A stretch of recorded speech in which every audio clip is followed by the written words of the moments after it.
국민의힘에서는 오늘부터 닷새 동안 공천 대상자들을 대상으로 공천 신청한 사람들을 대상으로 면접 심사에 들어갑니다. 자, 그야말로 진짜 공천 전쟁이 시작됐다 이렇게 볼 수 있는데요. 국민의힘에서는 공천 전략 이렇게 얘기하고 있습니다. 저희는 유능한 사람들이 많이 모여서 다 같이 원팀으로 4월 10일 선거에 승리하기 위한 전략을 짤 것이고, 우리가 총선에 승리할 수만 있다면 그분이 어떤 분이든 다른 생각을 가지고 있든 그런 것들은 전혀 개의치 않는다. 우리는 당에 와서 당의 건강한 목소리를 낼 수 있고 제대로 의정활동을 할 수 있고 또 총선에서 이길 수 있는 분이라면 어떤 분이라도 공천하고 어떤 분이라도 모셔오겠다는 생각을 가지고 있습니다. 자, 이길 수 있는 분이라면 누구라도 공천을 해야 된다. 아, 그렇죠. 이길 수 있는 사람이라면 공천을 당연히 해서 이겨야 되겠죠. 그러면서 누가 떠오르냐. 아마 오랜만에 보시는 분들 많을 겁니다. 이분에 대한 차출론이 나오고 있습니다. 듣고 변하고 희생할 각오가 돼 있어요. 저는 또 이건희 회장님 말씀 중에 참 제가 깊이 생각한 게 와이프하고 아이만 빼고 다 바꿔야 된다. 많이 바뀌어야 될 것 같아요. 자, 인유한 전 혁신위원장입니다. 지금 물론 인유한 혁신위원장도 개인적으로는 아는 사람들은 뭐 안다고 하는데 총선을 마음속에 혁신위원장 되기 전에 좀 염두에 두고 있었대요. 근데 혁신위원장 하면서 에이, 나까지 나갈 수는 없지 하고서 포기를 하고 있었다는데 어느 지역이 검토가 되고 있었어요? 네, 인 전 위원장 근무지가 있는 세브란스 병원이 있는 서울 서대문갑에 출마를 요청했다고 합니다. 장동혁 사무총장은 인 전 위원장에 대해서 저희 당에서 큰 역할을 해주셨고 상징성이 있다며 저희 당으로서는 인 전 위원장께서 어려운 곳에 출마해 주신다면 좋겠지만 인 전 위원장 뜻이 더 중요한 것 같다 이렇게 말을 했습니다. 예. 공관위는 조만간 인 전 위원장을 만나 설득에 나설 것으로 보입니다. 자, 인유한 위원장의 뜻이 중요하다. 인유한 위원장은 뭐라고 했는데요? 네, 하지만 인 전 위원장은 다 지나간 일인데 왜 그러냐 금시초문이라고 반응을 보였다고 하는데요.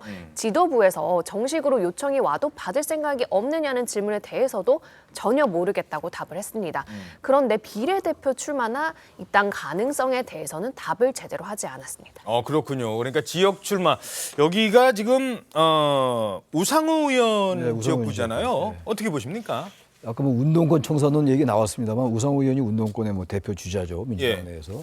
그렇다 하더라도 우상호 의원이 지금 불출마 선언한 했기 때문에 예. 그건 큰 문제는 안 될 겁니다. 아하. 민주당이 다른 사람을 공천할 텐데 이 서대문갑 자체가 인유한 위원장이 볼 때 이렇게 녹록치 않게 느껴질 거예요.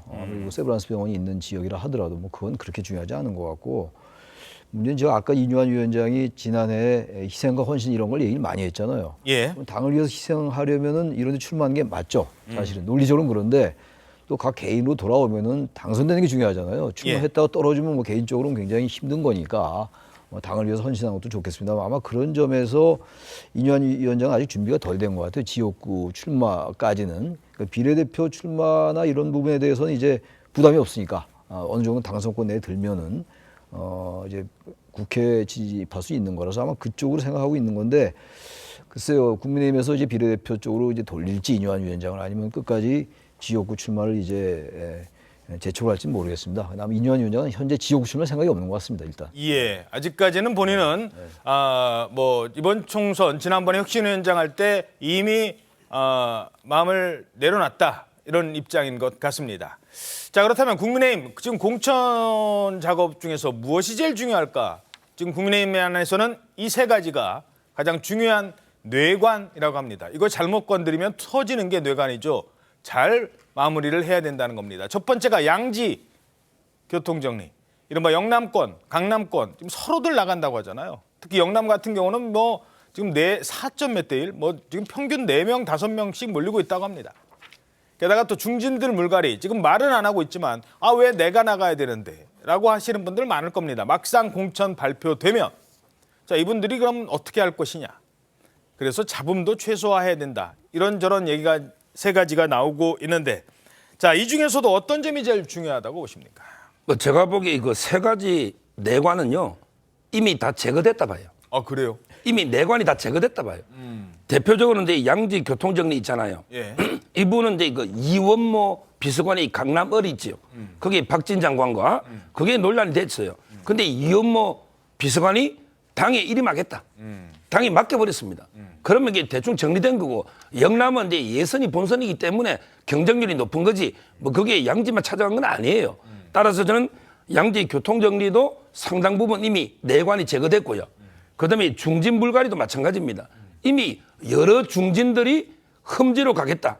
이게 진정한 선당우사고 더 나아가면 이게 선민우사가 되는 거예요.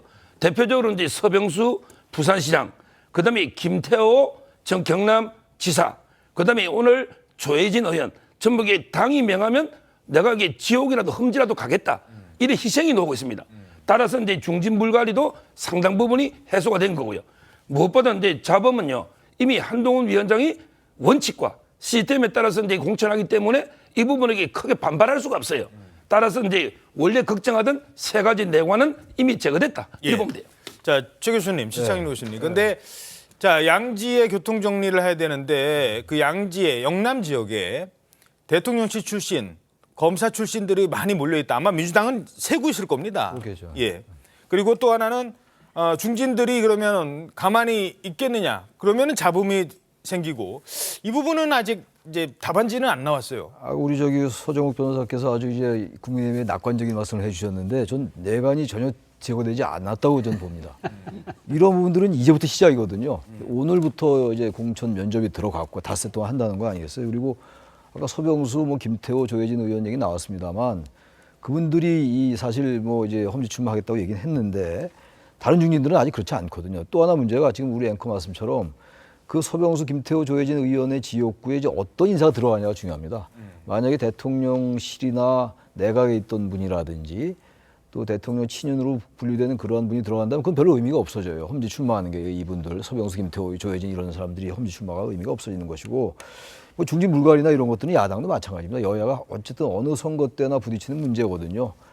자범처 결국은 친윤과 비윤의 갈등 그리고 특히 또 하나 문제가 요즘 좀 잦아드는 얘기인데 예. 대통령과의 관계에 있어가지고 이제 지난번에 잠깐 이제 갈등이 있었다가 봉합이 됐어요. 별 문제 없이 지나가는 것 같긴 합니다만 이런 것과 더불어가지고 이제 대통령실의 이제 측근들의 공천 문제와 검사 출신들 특히 예.